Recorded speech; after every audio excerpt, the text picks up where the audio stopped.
Is the great commodity rotation upon us? Well, you guys know, if you're regular viewers of this video series or if you read my blogs, I have been talking about commodities and encouraging you guys to add them to your portfolio for 2 years now. I started off with gold and silver. I moved into base metals. Lately, I've been talking about natural gas, rare earth, uranium, that kind of thing. And so far, it's been a good trade. The question today is there a rotation happening where not only are these metals and base materials going to keep rising, but are they going to be outperforming the very financial assets that the market has been focused on for the past couple of decades? My name is Keith Richards. I'm President and Chief Portfolio Manager of Value Trend Wealth Management, and this is the Smart Money, Dumb Money Show. And because you're watching, you're smart money.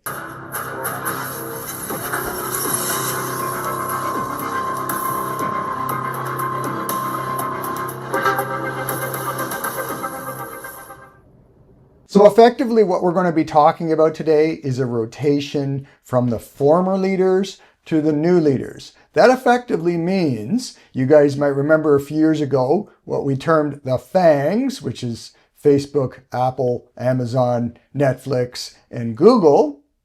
And recently, the acronym is MAG7, standing for the Magnificent Seven or the AI stocks. Now, there's some interchanging of those because many of the FAANGs are now the new MAG7 stocks. So that was and has been the driving engine behind the stock market.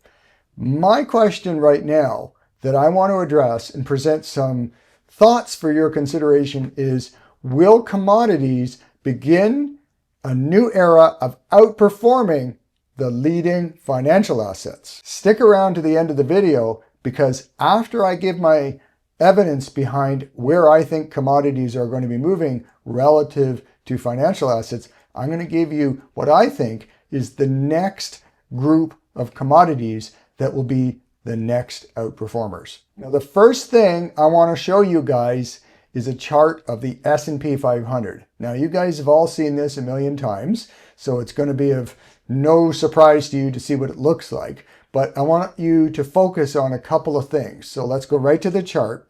And what I want you to notice is that since Liberation Day back in early April of 25, the market broke out and has been on a tear. Higher highs, higher lows, almost no pausing whatsoever. During the entire time, the 50-day moving average has been supporting the market. As you can see, that's this blue line here.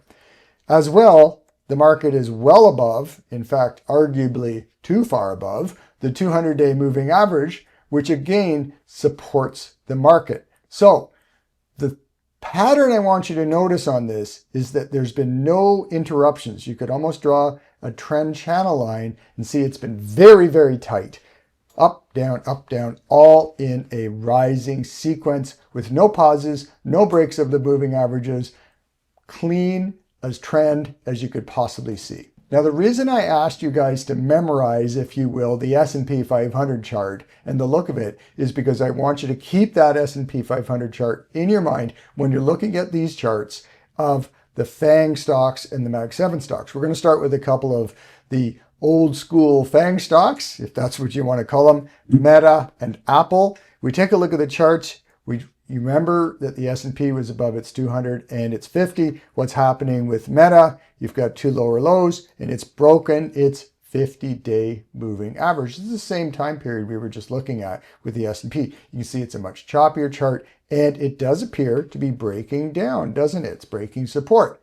That is telling us that there's some definite weakening in what has been a market leader. Let's take a look at Apple. Same idea. Apple is at about the same level as it was just in the past 11, 12 months, and it is stalling right there. You can see Apple's moving a little bit sideways right now as it meets its old high level. Meanwhile, again, remembering the S&P 500, constantly moving up, very tight uptrend, higher highs, higher lows. Now let's take a look at another couple of the famous FAANG stocks. This is sort of like that Sesame Street game, isn't it? One of these things is not like the other. Well, again, keeping in mind our S&P 500 chart, higher highs, higher lows, way over the 50-day and 200-day moving average. Well, what do we have with Amazon? Again, a leading stock and involved in AI. Well, you've got two peaks and a drop through the 50-day and challenging at the 200, not even taking out its old highs. It failed right at the old highs from almost a year ago. Very different from the S&P 500. Now Netflix, boom. That there is the beginning of a descending triangle. And if it breaks down to the downside, you can expect a challenge and possible break of the 200. Meanwhile, it broke its 50. Remember, the 50-day is supporting the S&P 500. It's certainly not on these FAANG and Mag 7 type stocks.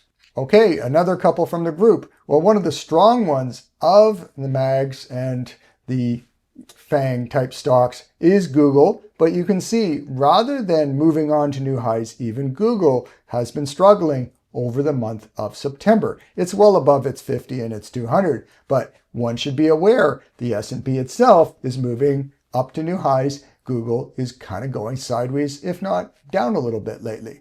Now, Nvidia, it's the one strong name of the group. It's not part of the FAANGs, but it's probably the poster child for AI. And it's not moving in a perfect trend channel like we saw in the S&P, but at least it is breaking out to the upside. Still, this consolidation over August and September should be noted because it doesn't look as strong as the S&P 500. And that's what I'm trying to drive into your cranial vaults right now. Okay, so we've covered some of the FAANG and Mag 7 stocks. If you took a look at some of the others like Tesla, you'll see more or less the same.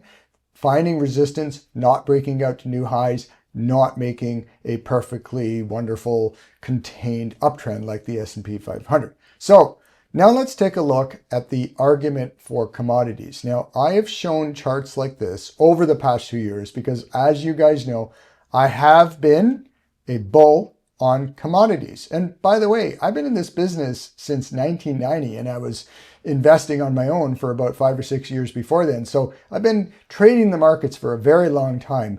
And I've really only become a bull on commodities over the past 3 or so years. And that's why I've been presenting these videos in my blogs, talking about them, because I'm always talking about what I think is best for you guys to consider. So this is one of the charts I have been showing people for several years now, and it's really just a very, very long-term chart of the basket of commodities. So what we're looking at here is data going way back to 1805. So there's a fairly good history there for you. And you can see there's absolutely rhythm to the commodity market. Now, it tends to move up for roughly 20 to 25, sometimes 30-year periods. But you'll see that much like the stock market, when the stock market rises, it rises on an angle. But when it falls, it tends to fall hard.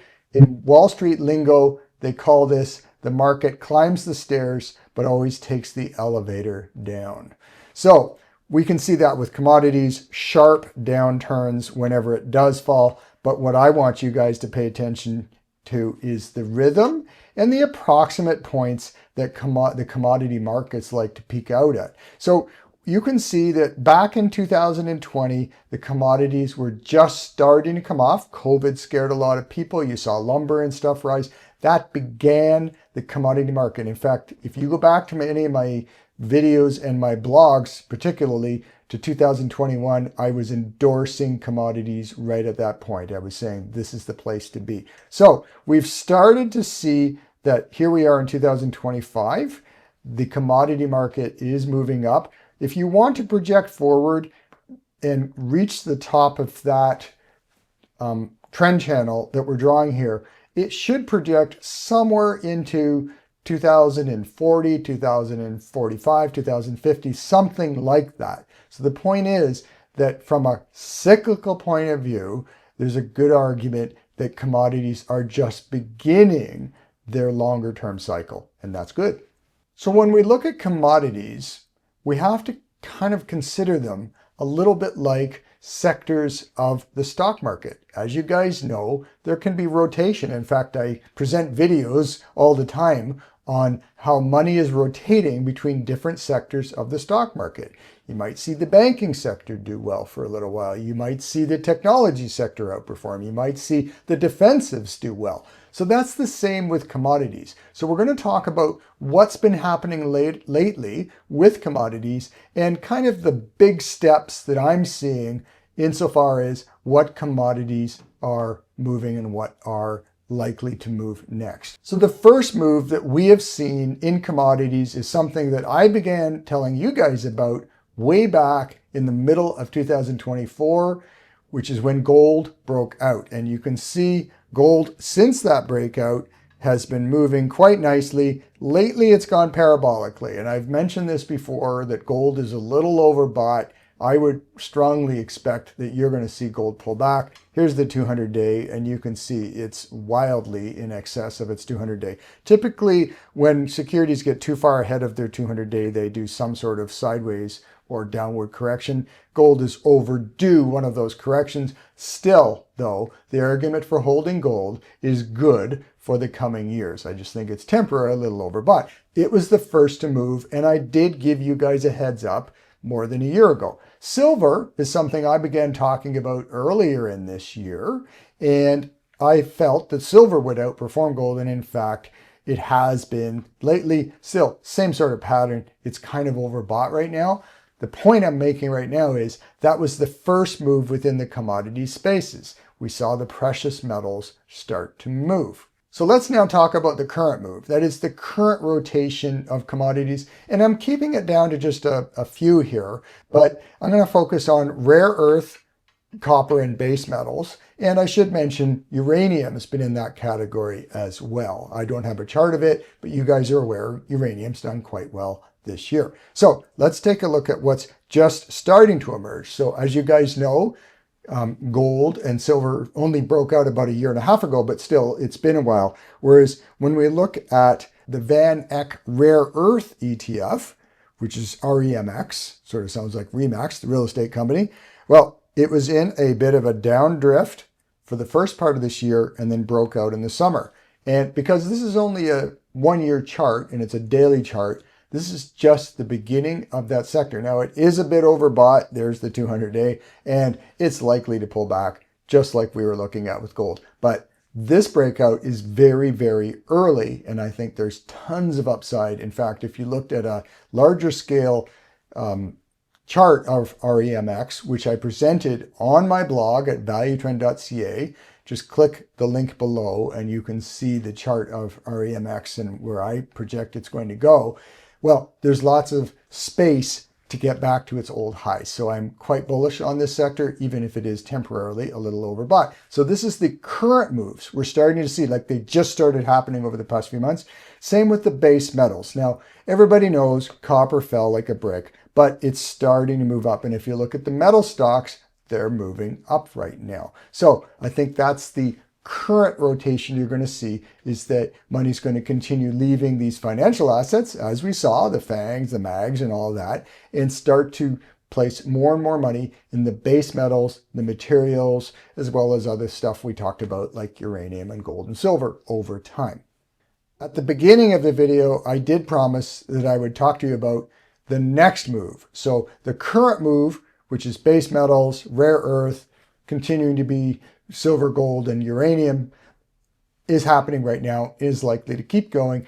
But where we expect the next move that hasn't really started to show much action yet is in the natural gas area and the agricultural area. Now, you guys know I have talked a lot about nat gas lately. You can go to some of my recent videos, and again, go to valuetrend.ca and subscribe to the blog. I've been talking about natural gas a lot because this, to Craig and I at Value Trend, is one of the up and coming movers that we think is going to move. And I give my fundamental arguments on the blogs and past videos. But whatever the case, if you look at nat gas, it's been quite choppy, but it seems to have broken out of a little bit of a bottom. It's making a little bit of a move. I feel it has potential to get into the $4 plus area, and it's hanging around $3 right now. That by itself is an okay move. But if you see those $4 plus area breakouts, then you're going to see nat gas move a lot higher in the coming few years. And I expect actually nat gas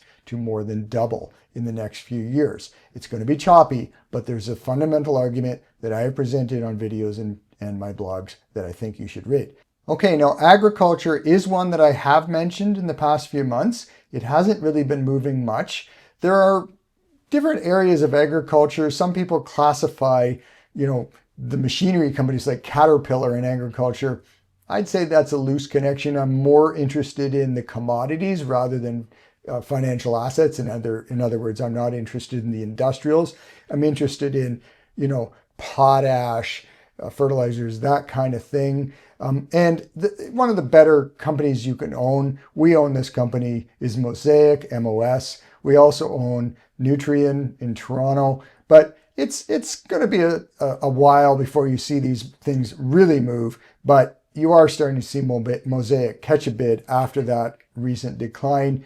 We've been building our positions a little bit at a time in Mosaic and Nutrien. I don't expect you're going to get rich overnight on it, but again, it's an asset. It's a hard asset. It's a commodity, and the world needs commodities. The world needs food. In the next 3 years, I think you're going to see these stocks do very, very well despite the chop in the near term. So just a quick conclusion. Today we talked about the large cyclical component of commodities and how we are entering into what could be a 20 or more year cycle on commodities that should inspire commodities on a relative basis to financial assets to be the outperformers. Not to say financial assets go down. It's more to say that who's the faster racehorse, and the faster racehorse has been financial assets. We expect it's going to be commodities over the coming years. What I would offer as some proof to that is we've already seen gold and silver outperform most financial assets over the past year. So the next thing I want to mention is that I'm always open to ideas from you guys, because you guys are the audience, and I want to present you with ideas and topics that you want to hear about. So, do you guys want to hear about technical analysis techniques? Do you want to understand more about some aspect of technical analysis that I haven't addressed in the past? Do you want to know about certain sectors? I do not answer individual stock questions on these videos or in the comments, but I'm always happy to do a video on a sector of interest to viewers. The more viewers that mention they would like to see something covered, the more likely I am to cover it. So please like and subscribe and put some comments down below on what you would like to see in these videos. Thanks for watching, and we'll see you next week. Hey, thanks for watching. I hope you got value out of this episode. Please like and subscribe below. We're trying to grow the channel, and it would really be doing us a big favor. I'm presenting ideas every week on trades that we're actually looking at Value Trend. And by the way, I don't just talk the talk, I walk the walk. I have been a portfolio manager for 35 years. And in fact, I was one of the very early pioneers in technical analysis here in Canada. On my website, valuetrend.ca, you will see a link for our online trading course. And this course is a complete money management system. I do encourage you to take a good look at that and consider taking it.